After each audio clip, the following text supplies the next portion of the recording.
Every Wednesday evening after work, Yamato Hirai and his son Yosuke head down to their local football pitch. Hirai is a second-generation Japanese Brazilian who came to Japan over 2 decades ago in search of a better life. But his football team is shrinking, and other Brazilian outfits have disappeared altogether. These amateur players are going back to their homeland. On some Wednesdays, not enough of us show up. Or we've got 10 players, just enough to train. Before we used to be a lot more. This is happening because there are far fewer Brazilians living here.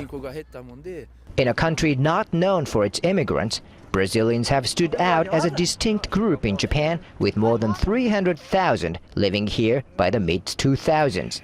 Many incomers settled into industrialized cities, enticed by the chance of good wages for factory work at a time when Japan was in dire need of labor. 20 years ago, the costs of living in Brazil were still low and high wages could be earned in Japan. So many Brazilians would save money here to buy houses in Brazil. Doctors would work a few years in Japan before opening their own clinics. Back then, people came here with big dreams and goals. But today, all that has changed. Japan's economy is languishing while Brazil booms, with salaries soaring and opportunities at every turn. For towns like Toyohashi, that means big changes, with half of the 13,000 Brazilians who lived here having left in the last 4 years. And the exodus shows no signs of stopping. Michio Hirota, who runs an employment agency serving local Brazilians, says change is in the air and he's ready to make the journey across the Pacific. Brazil is getting stronger.